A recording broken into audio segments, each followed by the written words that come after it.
할렐루야. 오늘은 쉐마 이스라엘, 들으라 이스라엘아 라고 하는 제의 말씀으로 하나님의 말씀을 나누려 합니다.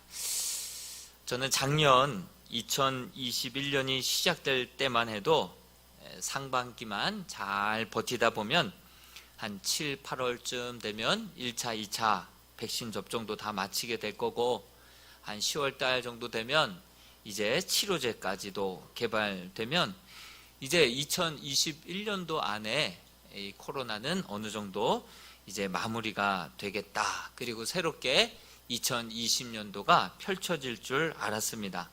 그런데 백신 불평등의 문제로 새로운 변이 바이러스들, 감마, 델타, 오미크론, 이런 이런 변이 바이러스들이 또 생겨나게 되었고, 또 특별히 작년 연말쯤에 인천 미추홀구 한 교회, 그것도 목사 부부에 의해서 다시 이렇게 점화되기 시작하면서 교회가 또 모임이 계속해서 위축되는 것을 볼 수 있었습니다. 또 3차 접종까지 다 맞았는데도 불구하고, 또 치료제가 나왔음에도 불구하고 백신의 불평등이 해소되지 않는다고 한다면 이러한 일들은 계속해서 반복될 수밖에 없구나라고 예견하게 됩니다. 이런 상황 속에서 가장 많은 피해를 보는 세대가 어느 세대일까요? 주일학교, 우리 다음 세대일 것입니다. 특별히 교인들 가운데 우리 스마트한 우리 30대, 40대 젊은 성도님들은 우리 어린 자녀들을 더 염려하고 걱정해서 가정에서 영상으로 예배를 드립니다. 이로 인하여서 어린 자녀들도 교회에 못 나오다가 나중에는 스스로 안 나오게 되죠. 교회 학교가 많게는 40%, 더 많게는 20%로 줄어들어서 제가 유치부에서 지금 예배드리는 숫자가 지금 4명이 나와서 예배드린다. 더군다나 장한 목사님이 애가 셋 아닙니까? 싹 데리고 가셨어요. 그러다 보니 정말 나중에는 3%도 안 남는다라고 하는 예견이 정말 무섭게 다가오고 있습니다. 학부모들은 경험하셨겠지만 온라인 수업이 어디 온라인 수업 같습니까? 정말 아이들을 보면 책상에 앉아서 온라인 수업을 다 씻고 정갈하게 앉아서 드리는 아이들을 못 봤습니다. 줌으로 할 경우에 영상도 소리도 매너 모드로 다 전환해 놓고, 선생님이 물어보면 전환해서 대답만 하고 또 영상도 꺼버립니다. 파자마 바람에 눈곱도 안 떼고 침대에 그냥 붙어서 자든지, 아니면 때로는 또 유튜브나 다른 SNS를 그렇게 열람하면서, 그러고선 공부는 어쩔 수 없이 학교를 통하여서 공교육으로 따라갈 수 없다 보니 이제 학원에, 사설 학원에 그렇게 의지하게 되는 것이 솔직한 지금의 현실입니다. 아이들이 영상 시대이고 또 인강도 잘 나와 있지만 자기 주도 학습이 그렇게 잘 되어 있는 학생들 외에는 이런 공부가 의미가 없습니다. 또 그렇기 때문에 지금의 현실은 부모님이 아이들을 학원으로 보내는데, 학원 수업은 3, 4시간, 5, 6시간도 그렇게 하고 오게 그렇게 학원은 열심히 보냅니다. 그렇다면 어린 아이들에게 온라인 예배는 어떨까요? 솔직히 초반에는 호기심 때문에 또 관심을 끌었습니다. 그런데 그 호기심이 이제 거의 끝나갈 무렵입니다. 제가 사진 하나 준비했는데요. 영국 BBC 리포터의 복장입니다. 위에는 양복을 입었고요. 아래는 그냥 속옷 차림으로 그렇게 레포트를 하는 그러한 영상이 화제가 되었죠. 복장은요, 정말 자세와 우리의 마음가짐과 아주 깊은 연관이 있습니다. 현장에서 예배를 하든 영상으로 예배를 하든 하나님 앞에서 예배 드려야 될 때는 우리가 마음을 담아서, 정성을 담아서 하나님 앞에 예배를 드려야 되는 거 아니겠습니까? 아무래도 처음에는 그렇게 양복을 입고 복장을 다 갖추고 그렇게 앉아서 예배를 드리다가도 이것이 한두, 두 주, 또 1년, 이렇게 2년째 되다 보니까 정말 제가 CCTV를 보고 하는 말은 아니지만 이렇게 파자마 바람으로 예배를 드리는 분들이 적지 않을 것 같습니다.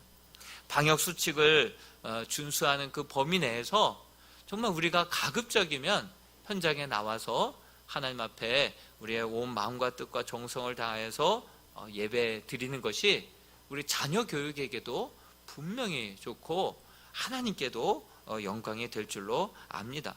우리의 연약함이 있기 때문에 부득불 가정에서 예배 드려야 될 때는 한두 가정이 같이 모여서 예배를 드리면 이전과는 더 달라진 그런 모습으로 하나님 앞에 정성 다하여 예배 드릴 수 있을 것 같습니다. 여러분, 예배는 삶의 본질이지 삶에 있어도 되고 없어도 되는 그런 액세서리가 아닙니다. 우리는 그 2년 동안 온라인이 정말 그 오프라인을 완벽하게 대체할 수 없다는 것을 우리는 경험하지 않았습니까? 학업 실력도 떨어지게 되고요, 신앙도 마이너스가 된다는 것을 우리는 경험했습니다. 핸드폰이 지구 반대편에 있는 사람들과도 연결시켜주고 정보를 많이 가져다 준다라고 할지는 모르지만 직장인들 또 학생들 이렇게 식당에 와서 이야기하는 것 보면 그냥 다 핸드폰만 들여다보고 함께 왔어도 핸드폰만 들여다보고 있는 모습들을 식당에서도 보게 됩니다. 모처럼 가족들이 모였을 때에도 자녀들은 다 휴대폰 보고 있습니다. 밥 먹을 때만 잠깐 얼굴 보지 그 다음에는 방에 다 들어가서 집에 있는지 학원 갔는지 알 수 없을 정도로 그렇게 지내는 경우가 많습니다. 또 설 명절 이제 다가올 텐데요, 설 명절에는 어떻습니까? 아이들이 충전기 중심으로 모여 있는 것을 보게 될 겁니다. 관계의 폭을 더 넓히는 것이 아니라 관계의 단절을 가져오고 있는 것을 우리는 실감하고 있지 않습니까? 그로 인하여서 우울감, 외로움을 더 증가시키고 있는 것이 현실입니다.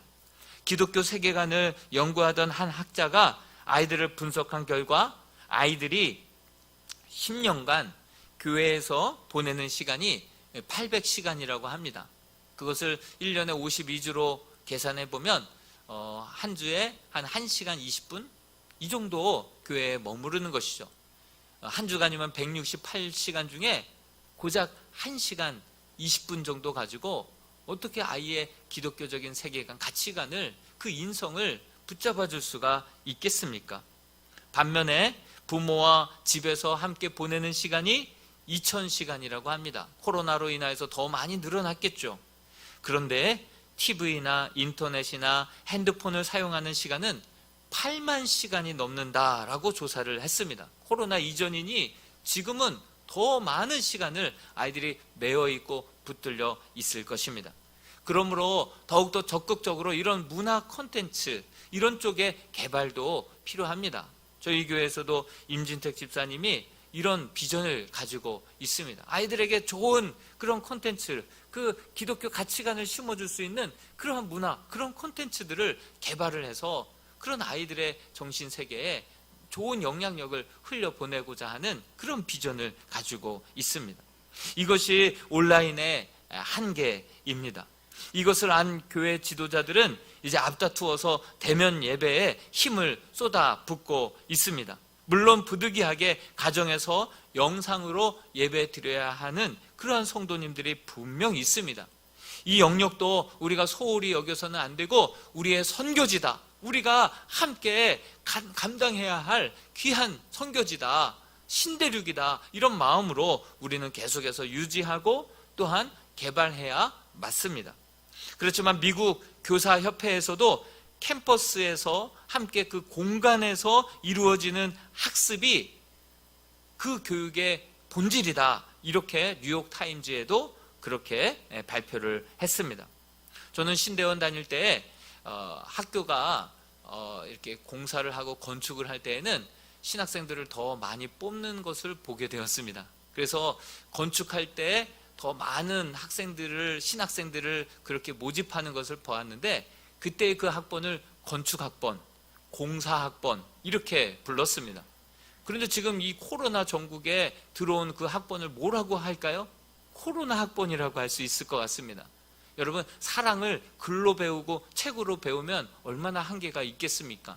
사람들의 영혼을 구원하고 그 영혼을 만나서 그 바른 관계로 이끌어야 되는데, 그 줌으로만 그렇게 수업을 해서 목회자들이 양성이 된다고 한다면 어떤 모습으로, 어떤 부족함이 있지 않을까라고 하는 우려가 생깁니다.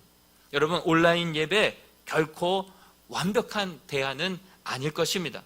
그렇다면 무엇이 대안이겠습니까?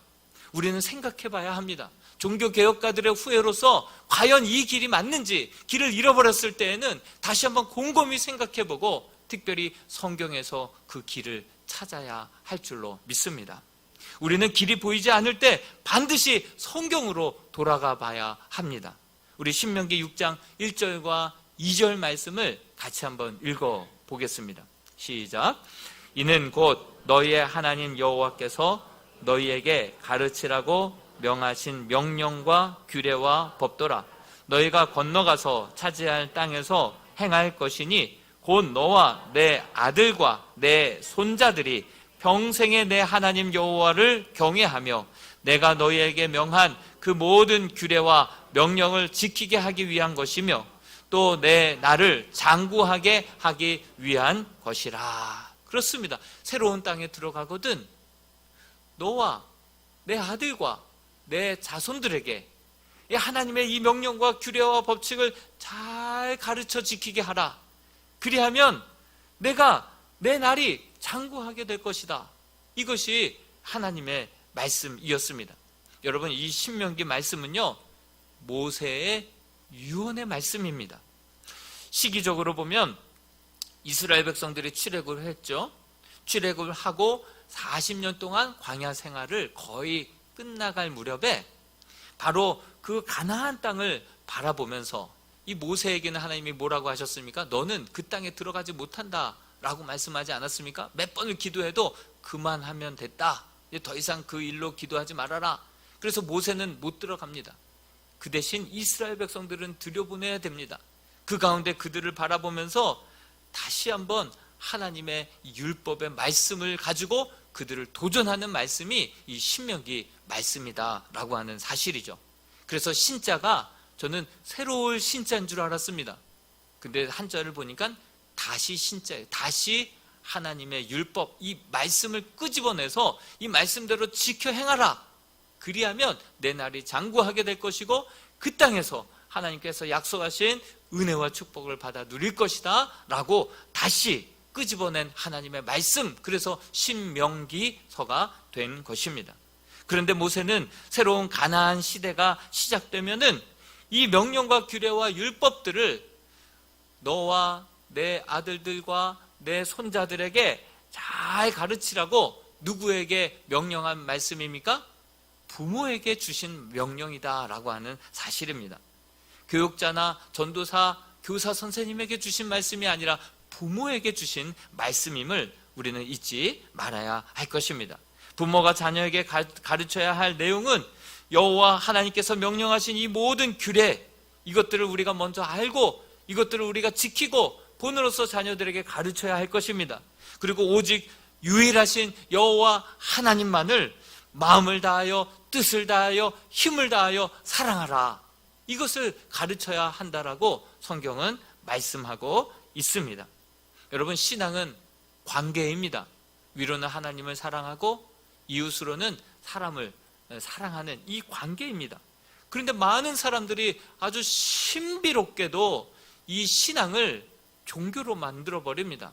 교리로 만들어버리고 행위로 만들어버리고 기복신앙으로 만들어서 지극히 개인적인 신앙으로 그렇게 만들어버리는 그러한 재주가 우리 인간들에게는 있다라고 하는 사실이죠.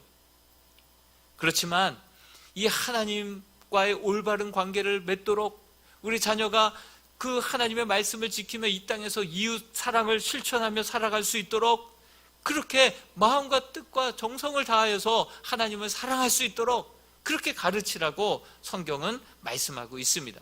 그러면서 아울러서 6절에서 7절에서 이 9절 말씀에 더 구체적인 방법들을 일러주고 있습니다. 우리 7절과 9절까지 같이 한번 더 읽어보겠습니다. 시작.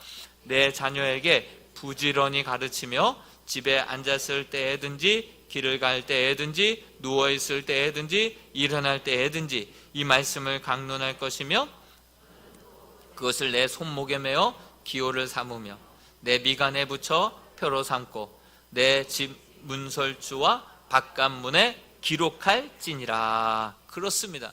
이 모든 명령은 바로 부모에게 주신 명령입니다. 그런데요, 주후 313년에 콘스탄틴 대제라고 하는 황제가 예수를 믿게 되었습니다. 황제가 교인이 되어버렸습니다. 그러다 보니 그 황제가 교회를 보다 보니 교회가 너무 허름하고 너무 좁고, 그래서 비잔틴 그런 건축 양식으로 이제 큰 바실리카라고 하는 큰 화려한 성전을 짓기 시작합니다. 가정에서 정말 목숨을 걸고 예배하고 사도들의 가르침을 가지고 떡을 떼며 교제하며 예배했던 그 모임이 이제는 큰 성전에 함께 모여서 그렇게 화려한 예식과 웅장한 모습으로 그렇게 예배드리는 그러한 교회로 완전히 전환이 되게 되었습니다. 교회 학교 학생들도 많아지다 보니 이제 부모가 자녀들을 이제 그냥 교회에 위탁하기 시작하게 된 것입니다. 그리고 성경을 덮어놓고 아무나 읽지도 못하게, 또 해석해서도 안 되게, 그리고 복음을 전할 때는 라틴어로 설교를 해서 그 아무도 못 알아듣게, 그리고 거룩한 예정 가운데 성례전을 통하여서 예배를 참여하게, 그러다 보니 성경을 덮어놓고 천년이 흘러버렸습니다. 그러다 보니 이 교회가 신음하게 되었고 중세를 우리는 암흑기라고 부르게 된 것이죠. 종교개혁가들을 통하여서 이제 성경을 펼쳐서 해석하고 읽다 보니 이 자녀들의 교육은 부모가 시켜야 된다라고 성경에 말하고 있는 것을 발견하게 됩니다. 그래서 종교개혁가 마르틴 루터의 책을 탐독해 보면 하나님께서 허락하신 최초의 교회는 가정이다, 이렇게 이야기를 합니다. 가정을 작은 교회가 되게 하라, 이렇게 말합니다. 그러면서 그는 이 성경을, 이 교리서를 정말 안내서로 잘 만들어서 소교리문답, 대교리문답으로 만들어서 이것을 자녀들에게 읽히고 가르치게 하기 위하여서 이렇게 소교리문답, 대교리문답을 만들었습니다. 그리고 이것을 읽기 위하여서 학교가 이제 발전하기 시작하면서 아이들을 글을 가르쳐서 결국은 성경을 읽게 했던 것이죠. 또한 그가 10계명을 주석을 해놓은 글을 읽다 보면 내 부모를 공경하라, 몇 번째 계명입니까? 이 땅에서 지켜야 할 5번째 계명이죠. 내 부모를 공경하라 라고 하는 히브리어는 카바드입니다. 이 카바드는 무겁게 여겨라, 부모를 아주 가볍게 여기지 말아라, 무겁게 여겨라, 그리고 영화롭게 여겨라. 이것은 사실 신에게 쓰는 신적 언어를 부모에게 쓴 것입니다. 근데 이 루터가 이것을 해석하기를, 왜 부모에게 하나님 영화롭게 하듯 하나님 무겁게 대하듯 이 부모를 그렇게 존경하라, 공경하라 말하는 이유가 무엇인지 아느냐?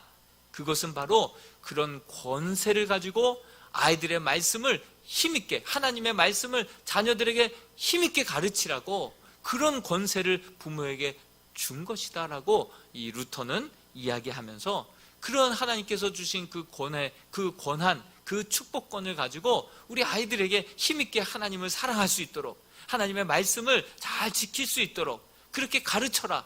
이것은 부모에게 주신 하나님의 명령입니다. 그래서 유대인들은 지금도 이것을 정말 지상 대사명으로 여기면서 어디로 흩어지고 어디로 핍박을 받아도 회당을 지어서 회당에서 또 가정에서 우리 안에 있을 때나 밖에 있을 때나 하나님의 말씀이 마음에 새겨지게끔 그렇게 힘쓰고 애쓰고 있습니다. 루터가 이 소교리 문답을 쓰게 된 그 배경을 그렇게 책에 기록해 놓았는데요.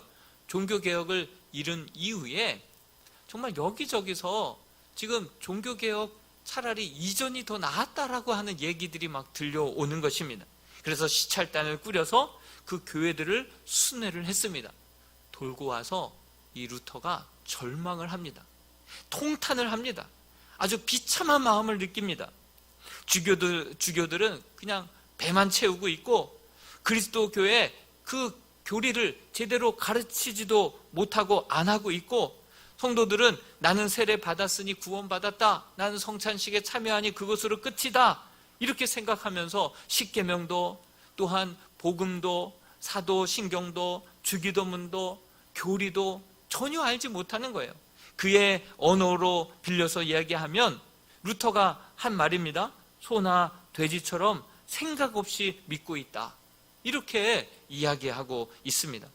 복음을 어렵게 그 율법에서 벗어나 복음으로 그 자유함을 얻게 했더니 그 자유함을 이렇게 오용하고 욕보이고 있는 그러한 모습을 바라보면서 심각하게 생각한 것입니다. 목숨을 걸고 종교개혁을 단행을 했는데 우리의 대가 죽으면 이 종교개혁은 당대로 끝나고 다시금 캐톨릭으로 그렇게 돌아갈 것 같다라고 하는 위기의식을 느낀 것입니다. 그래서 안 되겠다. 그래서 소교리 문답을 쓰고, 그래서 부모가 아이들을 가르치게 했습니다. 그리고 대교리 문답을 써서 목회자가 부모들을 가르치게 했습니다. 배우지 않고는 세례도 주지 않았고 성찬도 참여할 수 없게 그렇게 만들어 갔기에 그 종교개혁이 지금까지도 이어져서 우리가 개신교 신자로서 지금 예배하고 있는 것이 그 전통이 가정을 통해서 쭉 내려와서 지켜져서 우리가 지금 이렇게 예배드리고 있는 거 아니겠습니까? 여러분, 청교도 시대에도 마찬가지입니다. 세례 문답지를 만들어서 부모에게 쥐어줬습니다. 그리고 가정에서 자녀들에게 가르치게 했습니다. 여러분, 우리나라 초대교회는 어땠을까요? 처음 복음이 들어왔을 때 어땠을까요? 평양신학교에서 곽알련 교수님이 목사들을 위하여서 교육하기 위하여서 쓴 책이 목사지법이라고 하는 그러한 교육서가 있습니다. 그 책에 이렇게 기록되어 있습니다. 주일학교는 그 부모의 가르치는 것을 보충하는 것이니 부모가 그 책임을 내려놓고 그 선생이 다 할 수 없느니라. 부모 교육이 주고 교회학교 선생님은 그것을 보충하는 것뿐이니 부모가 자녀들의 신앙을 책임져라, 이렇게 우리나라 초대교회에서도 그렇게 가르쳤던 것입니다. 여러분, 초대교회에 대부흥운동이 일어나기 시작하면서 얼마나 많은 교회학교 학생들이 몰려왔겠습니까? 그렇게 많이 몰려와서 그렇게 교사들도 많이 필요하고 그 중요성도 많이 부각됐지만 교사보다도 부모가 더 중요하다, 부모의 역할이 막중하다, 이렇게 이야기하며 강조해 왔던 것입니다. 요즘 아이들을 적게 낳다 보니 부모에게 대한, 우리 자녀에 대한 관심이 굉장히 높습니다. 더군다나 학교에서 아이 성적은 엄마 성적이다, 이런 불을 질러 버리니까 안 그래도 학구열로 가득 불타오르는 엄마의 마음을 불태워 버리고 있습니다. 근데 참 아이러니한 것은요, 자녀를 이렇게 신앙도 그렇고 교육도 그렇고 계속해서 학원으로 위탁하고 교회로 위탁하는 모습들을 보게 됩니다. 여러분, 기업에서 아웃소싱이라고 들어보셨죠? 본질적인 일은 집중해서 투자를 하지만 비본질적인 일들은 아웃소싱을 줍니다. 예를 들면 큰 기업에 밑에서 주차 관리하는, 주차장 관리는 아웃소싱을 주죠. 식당에서 식사는 아웃소싱을 줘서 그렇게 식당이 들어와서 그렇게 거기서 그렇게 밥을 먹게 하죠. 비본질적인 일들은 다 아웃소싱을 줍니다. 아이들이 그렇게 중요한데, 내 생명과도 귀한데, 어떻게 낳았는데, 어떻게 길렀는데 다 아웃소싱을 맡깁니다. 학원으로 다 보냅니다. 그리고 인성, 그 교육도 책임지지 않습니다. 그리고 신앙, 그 다 교회에다가 그저 택배 서비스처럼 아이 예배 시간 전에 데려다 주고 그리고 끝나면 데리고 오는 것, 이것도 엄청 귀합니다. 여러분, 이렇게 아이들을 이 본질적인 신앙 교육을 그렇게 아웃소싱을 해서 다 다른 사람에게, 교사에게, 목회자에게 다 떠넘기고 있는 그 실정이 바로 우리들의 실정 아닙니까? 우리 30, 40대 젊은 부부들 교회에서 보기가 어렵습니다. 집에서 편안하게 예배드리는 거 좋죠? 그러는 가운데 우리 아이들의 신앙은요, 부모의 모습을 다 본받게 되고요, 신앙을 잃어버리게 되고요, 그런 가운데 지금 하나님의 말씀, 인성, 신앙, 믿음, 그 모든 것들이 아이들에게 전수가 되지 않습니다. 그러다가 우리 아이들에게 사춘기가 다가오면 어떻게 됩니까? 무조건 반대합니다. 자녀를 노엽게 하지 말라 그러는데 그냥 부모 무조건 반대합니다. 그리고 세상에 오는 그러한 유혹들, 세상의 가치관들은 어떻습니까? 자극적이죠. 굉장히 재미있죠. 쾌락을 추구하죠. 시각적이죠. 그런 유혹이 다가올 때 내 뿌리가 지금 기초 체력이 제대로 갖춰져 있지 않은 아이들은 그냥 신앙도 잃어버리게 되고 인성도 갖춰지지 않은 상태에서 그저 출세, 성공, 그것으로만 무장된 자녀들은 결국은 세상의 그 큰 유혹 앞에, 그 사상의 도전들 앞에 그들은 이겨낼 기초 체력이 없다라고 하는 사실밖에 말할 수가 없습니다. 여러분, 성공하고 출세한 사람들 어떻습니까? 정말 몸은 어른이 되어 있지만 그 마음은 여전히 아이이기 때문에 성인 아이라고 부르지 않습니까? 그 똑똑한 머리를 가지고 얼마나 사고를 쳐도 그냥 몇백억 정도가 아닙니다. 몇천억 지금 막 사기 지금 뉴스 나오고 있지 않습니까? 그리고 바람을 피우고 부모도 못 알아보는 그러한 인사불성의 아이들이, 괴물 같은 자녀들이 나와서 한번 사춘기가 시작되면 끝이 없는, 사춘기의 끝을 모르는 그러한 세상이 되어버리지 않았습니까? 여러분, 어린 아이들이 남의 집에 가면 어떻습니까? 이것도 내 거, 저것도 내 거 뺏으면 막 울어버리고 떼쓰지 않습니까? 어른들, 이런 사람들이 그대로 어른이 되면 어떻게 됩니까? 남의 돈도 내 돈처럼 횡령, 남의 아내도 내 아내처럼 그렇게 불륜 저질러 버립니다. 여러 가지 부정부패가 난무하고 어렵게 올라가서 쉽게 옷 벗고 내려오는 사람들이 얼마나 많습니까? 부모도 알아보지 못하는 그러한 뉴스 기사들이 그 뉴스에 얼마나 많이 장식하고 있습니까? 성경은 말합니다. 마땅히 행할 길을 아이에게 가르치라. 그리하면 늙어서도 그것을 떠나지 아니하리라 말씀하고 있습니다. 부모가 마땅히 행할 길을 아이에게 가르쳐야 합니다. 아이에게 행할 길을 가르치려면 먼저 부모가 하나님의 말씀으로 가득가득 채워야 합니다. 2절 말씀에 너와 내 아들과 내 손자들에게 이 하나님의 말씀을 가르쳐 지키게 하라 하지 않았습니까? 그럼 어떻게 가르쳐야 합니까? 그 말씀이 7절에서 9절 말씀이죠. 부지런히 집에 앉아 있을 때든지, 길에 나가 밖에 있을 때든지, 누워 있을 때든지, 일어날 때든지 그 하나님의 말씀으로 우리 아이들의 마음을 그냥 젖어들게, 흥근히 젖어 있게 그렇게 만들라라고 성경은 말씀하고 있습니다. 무엇보다도 자녀에게 세상에서 할 수 없는 그 가치관, 인격, 그 신앙교육, 그 부모의 몫이다라고 성경은 계속해서 강조하고 있습니다. 막상 자녀 교육 쉽지 않습니다. 자식 농사가 제일 어려운 농사라 할 수 있을 것입니다. 그렇습니다. 우리는 자녀를 살릴 수는 없습니다. 그렇지만 하나님의 말씀은 자녀를 능히 살리고도 남기는 줄로 믿습니다. 우리는 자녀를 위로할 수 없습니다. 언제까지? 그렇지만 하나님의 말씀은 언제까지라도 우리의 아이들의 그 마음을, 그 영혼을 위로할 줄로 믿습니다. 우리는 자녀를 도울 수 있는 능력이 없습니다. 우리는 연약합니다. 우리는 먼저 일찍을 세상을 떠날 수도 있습니다. 그러나 하나님의 말씀은 끝까지 그 자녀들의 영혼을, 삶을 자자손손 대를 이어서 지켜줄 줄로 믿습니다. 여러분, 우리는 자녀들을 끝까지 지켜낼 수 없습니다. 그러나 하나님의 말씀은 우리 자녀들을 세상의 유혹으로부터, 환난으로부터 끝까지 그 영혼을 지켜줄 줄로 믿습니다. 여러분, 하나님의 말씀으로 우리 자녀들의 그 영혼을 물들일 수 있게 되기를 주님의 이름으로 축복합니다. 많은 사람들이 조심스럽게 미래를 예측합니다. 이 30년 후에는 크리스천들이 40%나 감소할 것이라고, 그리고 주일학교는 3%밖에 남지 않을 거라고 그렇게 예측을 합니다.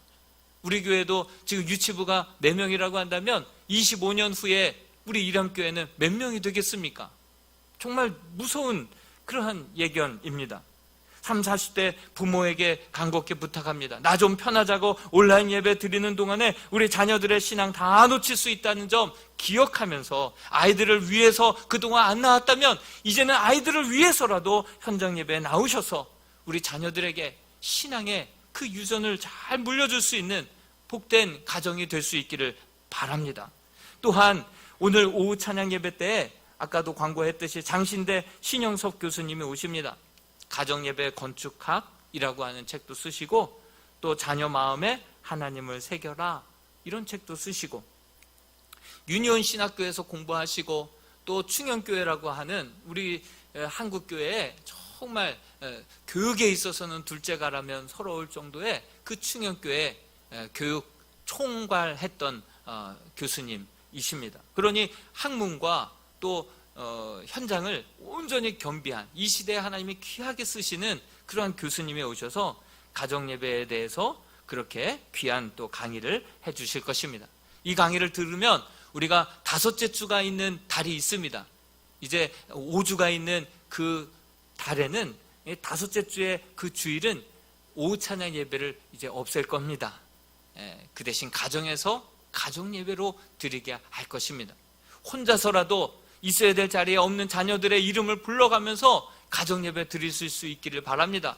가족들이 함께, 우리 큐티책에 보면 토요일에서 이제 주일 그 사이에 우리 가정 자녀들과 함께하는 가정 예배 순서지가 올해부터 첨부가 되었습니다. 그것을 가지고 같은 본문, 그런 같이 한 자리에 모여서 온 가족들이 오후 찬양 예배를 다시 드릴 수 있는 그러한 은혜와 축복과 감동이 있게 되기를 소망합니다. 여러분, 저는 다음 주에 이 강단을 우리 부목사님한테 맡기고 저는 교회 학교를 돌까 합니다. 한복도 좀 빌려 입고, 또 새해도 이제 맞이하게 돼서 우리 어린 자녀들 앞에 가서 덕담도 들려주고 새해 인사도 받고 또 세뱃돈도 좀 주면서 아이들 한 명 한 명을 축복기도 하면서, 그렇게 세뱃돈을 준다고 아이들에게 광고하십시오. 그래서 아이들이 정말 한 명이라도 더 나와서 예배 드리고 정말 신앙으로 말씀으로 그 영혼을 어렸을 때 사춘기 오기 전에 세상의 유혹으로 물들기 이전에 그렇게 새겨 나갈 수 있는, 물들일 수 있는 그러한 시간이 되기를 바랍니다. 정말 아이들 심폐소생술을 한다라고 하는 그 심정으로 가서 한 명 한 명을 붙들고 같이 축복기도 하고자 합니다. 뭐 저에게 설 선물 주려고 하지 마시고 그냥 아이들 그 세뱃돈 60명 70명이면 얼마예요?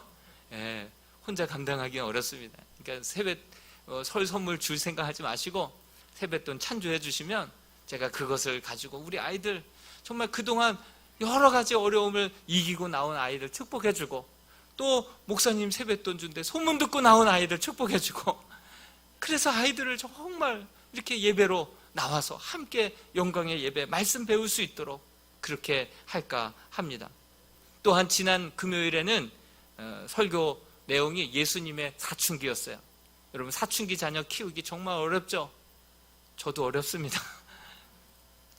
정말 그런 말씀을 가지고 함께 부모가 같이 고민하고, 말씀에서 예수님은 사춘기를 어떻게 보내셨는지 그것을 같이 고민하고 같이 기도 제목 삼아서 우리 아이들을 그 연령대에 맞는 사랑으로 잘 돌보고, 함께 그 세대를 통합하는 기도의 모임, 세대를 통합하는 말씀, 세대를 통합하는 예배, 여러분 1년에 한 2차례 정도 정말 세대를 통합해서 우리 교회 학교 아이들과 함께 나와서 함께 이 시간 예배도 준비할까 합니다.